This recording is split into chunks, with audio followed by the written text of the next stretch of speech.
Está no ar mais um Na Ponta do Lápis e o tema de hoje é sobre a declaração do imposto de renda.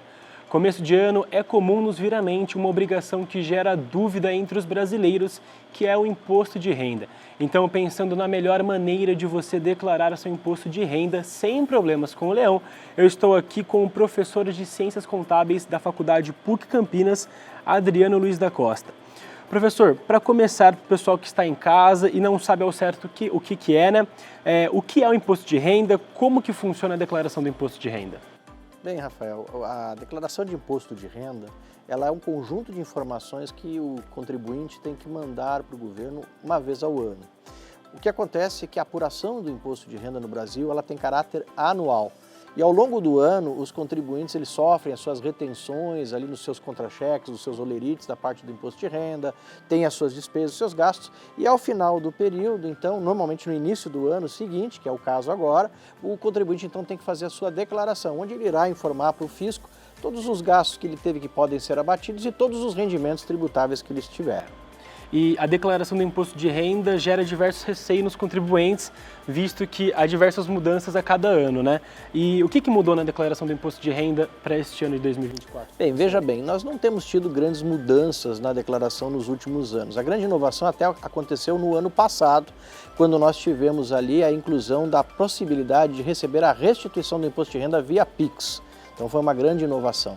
Mas também nos últimos anos nós tivemos a questão da declaração de imposto de renda pré-preenchida. O que é a declaração pré-preenchida?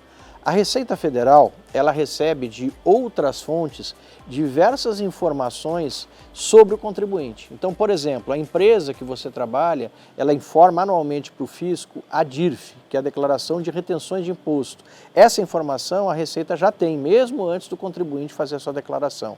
Os médicos, por sua vez, informam a EDMED, onde consta ali todos os recebimentos que eles tiveram de pagamentos médicos, não só médicos, mas também clínicas, hospitais. Por outro lado, as imobiliárias também têm uma declaração chamada de IMOB, que informa também todas as movimentações ligadas ao aluguel, e a Receita também recebe essa informação. Nós temos também ali as informações DEFIN, que tratam das informações financeiras, que os bancos também recebem. Então, com a declaração pré-preenchida, o contribuinte ele consegue já receber todas essas informações na sua declaração e ele precisa confirmar. Então, é uma das grandes inovações do fisco, né? Então, boa parte da declaração já vem pronta e o contribuinte ele vai ali revisar se de fato aquela informação bate com o seu informe de rendimento, com as suas despesas, enfim, e ele vai confirmar. Outro grande receio é justamente se tem todos os documentos, né? Então a questão é, eu peguei todos os recibos médicos que eu deveria ter pego, eu peguei ali o meu comprovante de aluguel, o pagamento das escolas das crianças, eu peguei lá a informação da escola, porque essas informações, se elas não tiverem exatamente iguais ao que a Receita já tem, ou houverem distorções entre o declarado e o documento, pode gerar o risco de malha fina, que essa é a grande preocupação. E uma vez caindo o contribuinte em malha fina, o que vai acontecer? Ele pode chegar num caso extremo de ter o seu CPF bloqueado. E, professor, então, para quem está em casa, quem que precisa declarar o imposto de renda? Bem, devem declarar imposto de renda aquelas pessoas que ganharam acima de 28.500, um pouquinho acima de 28.500, não lembro agora com exatidão se é R$ 28.561, mas acima de 28.500 é obrigado a declarar. Também aquelas pessoas que tiveram movimentação de aplicação em bolsa de valores, também o contribuinte rural, que queira aproveitar prejuízo do ano que ele tem obtido em anos futuros. Basicamente são essas pessoas aí que devem fazer a declaração de imposto de renda. E o senhor falou que da malha fina, né? Para o pessoal não cair na malha fina, não ter problema com o leão, quando começa o período para declarar o imposto? Então, a declaração de imposto de renda, ela vai do período de 15 de março a 31 de maio. Então, nós temos um período aí de mais ou menos 45 dias, né? Onde é possível o contribuinte preparar a sua declaração com bastante calma, bastante cuidado, né? E aí entregar ao fisco. Porque igual o senhor falou, que é fundamental a pessoa separar os documentos, tudo para fazer a declaração, né, professor? Sim. Vamos dar uma revisada nos documentos, que eu acho que é um ponto importante. O que a pessoa física deve ter de documentos para fazer a declaração? Primeira informação é justamente da sua fonte pagadora, que é o informe de rendimentos anual que a empresa vai disponibilizar, a empresa ou o contratante, né, pessoa jurídica, vai dar à pessoa física contratada.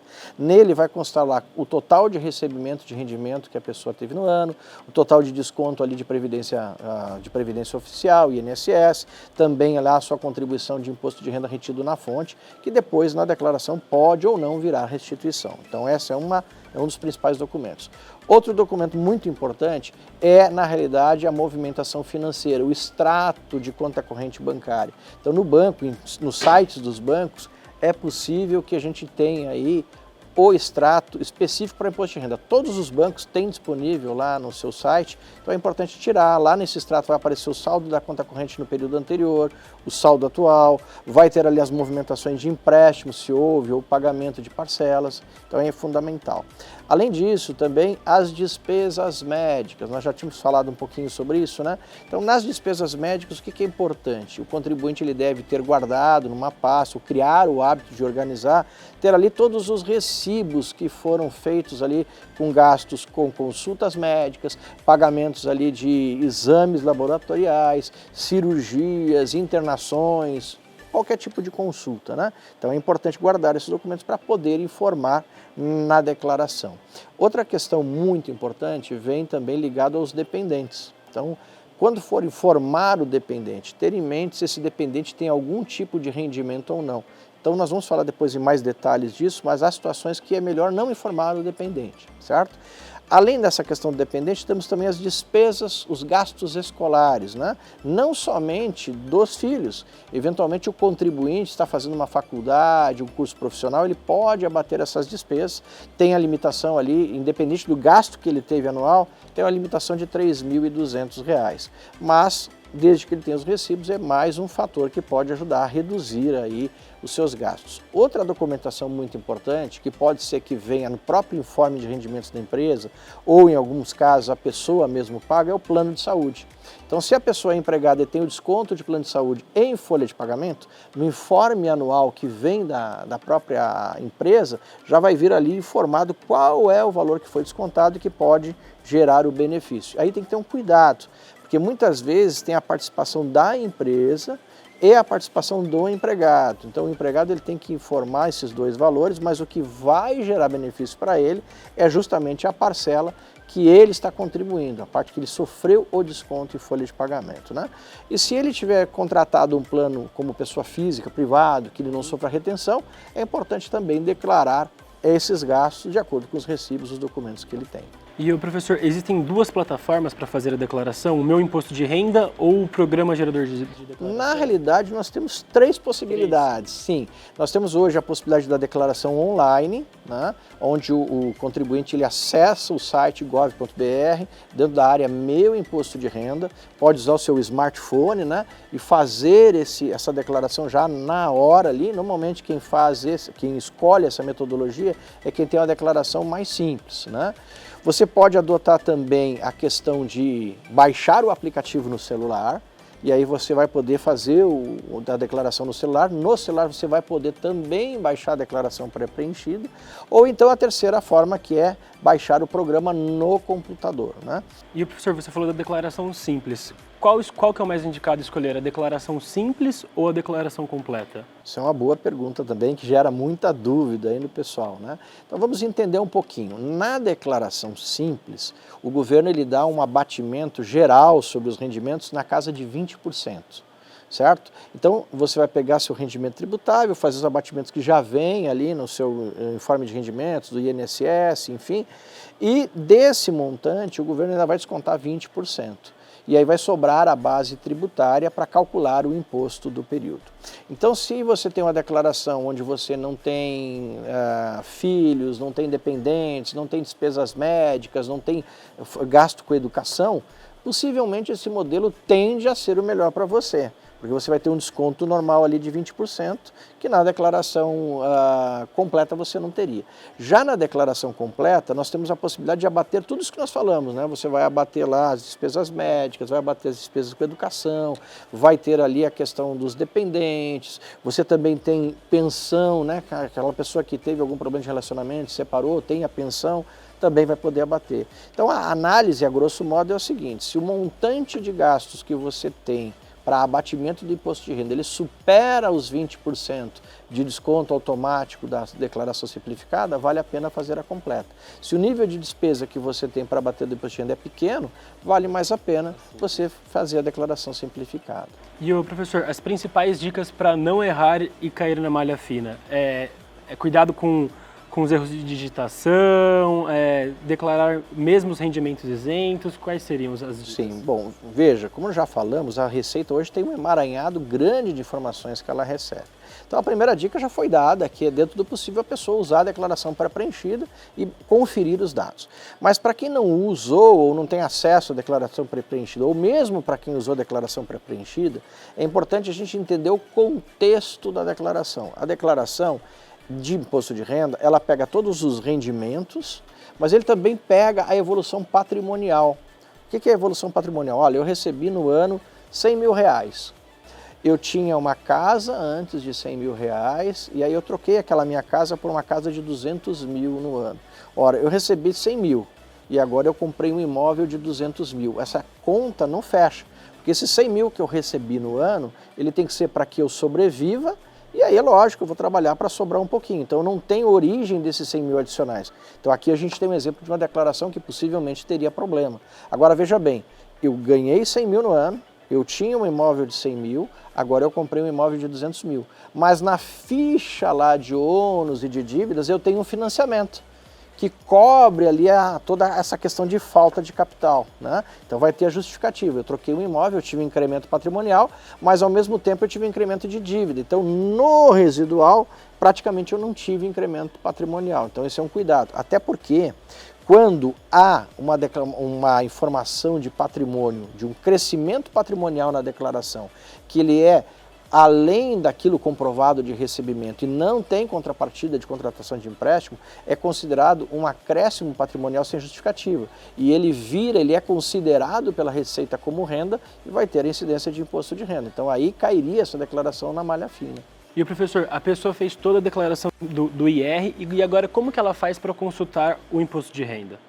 Bem, uma vez que ela tenha feito seu cadastro lá no GovBR, ela pode entrar lá no Meu Imposto de Renda e ela vai poder consultar a declaração do ano, vai aparecer lá inclusive no Meu Imposto de Renda todos os anos. Então ela escolhe o ano que ela quer consultar e ela vai enxergar se a declaração já foi processada pela Receita Federal, se houve algum problema de processamento ou até mesmo se já tem um cenário para a restituição de imposto de renda. Certo. E professor, o que acontece se a pessoa não declarar o imposto de renda, atrasar o IR? Bem, se a pessoa não declarar o imposto de renda, ela está dentro do nível de exigência para a declaração, ela vai estar cometendo uma infração tributária. Essa infração tributária, primeiro ponto, ela vai estar sujeita à cobrança de multa. Em algum momento ela terá que entregar a declaração e estará sujeita à multa. Voltamos num ponto, a declaração sabe a renda dela. A declaração sabe que aquele contribuinte ele está realmente inadimplente. Então, pode esse contribuinte ser notificado, a caso que a Receita Federal notifica, e pede ao contribuinte que entregue a declaração. Se ainda assim o contribuinte não entregar, não resolver, ele pode ter o seu CPF bloqueado na Receita Federal. E o bloqueio do CPF, ele não é simplesmente um bloqueio que envolve as questões governamentais. Ele pode perder vários benefícios, inclusive a questão de não poder movimentar sua conta bancária. Então, se você está com o seu CPF bloqueado, o banco ele vai trancar a movimentação da conta. Por isso é muito importante acertar a questão da declaração. Mas aí você poderia até me perguntar também, mas pode entregar a declaração após o prazo? Atrasado? Pode, né? O que acontece? A declaração, uma vez que ela entregue atrasada, ela vai ter ali a cobrança de uma multa por atraso na declaração. Se essa declaração ela tem direito à restituição, primeiro essa restituição ela cobrirá a multa e se sobrar dinheiro, paga a restituição. Se não sobrar, se não for capaz de cobrir toda a multa, haverá cobrança para o contribuinte. Por isso que é interessante o pessoal de casa ficar atento, observar rigorosamente os prazos, as datas para enviar a declaração do imposto de renda para evitar as multas, né? Exatamente, e evitar o risco de ter o bloqueio aí também do seu CPF. E o professor, você falou da questão da restituição. Como que funciona isso? Veja, como nós falamos no início, o processo de apuração de imposto de renda no Brasil é um processo anual. Muitas vezes o contribuinte ele não se dá conta disso, né? Você está lá na empresa, todo mês você recebe seu contra-cheque, seu lerite, vem ali a retenção de imposto de renda e na visão do contribuinte naquele momento parece que ele já pagou tudo que ele devia para a Receita Federal. E isso não é bem assim, porque esse caráter da retenção ele tem um caráter como se fosse uma antecipação. Então todo mês é cobrado uma antecipação de imposto de cada uma pessoa e ao final do ano então é que é apurado se aquela antecipação ela foi suficiente para cobrir todo o imposto do ano ou se ela foi insuficiente. Se ela foi suficiente e foi a mais do que o imposto devido no ano, o que acontece? Esse excedente vai gerar a restituição, ou seja, eu devia 100 e ao longo do ano eu contribuí com 120. Então esses 20 que eu contribuí a mais vai me dar a minha restituição. Por outro lado, eu devia 100 de imposto de renda, né? E ao longo do ano eu contribuí com 50. Então no final do ano eu vou ter que ir lá na declaração fazer um pagamento complementar aí de imposto de renda de R$50. E como saber em qual lote eu vou receber essa restituição do imposto de renda? Bem, isso é uma outra inovação também que houve na Receita Federal.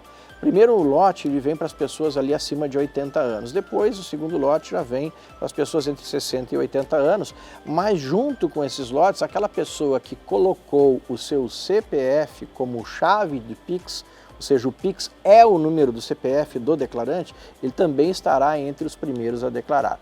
Normalmente a Receita segue a ordem de quem entregou primeiro, considerando as prioridades que eu comentei, né? Pessoas com mais de 80 anos e quem entregou a declaração para receber a restituição no Pix.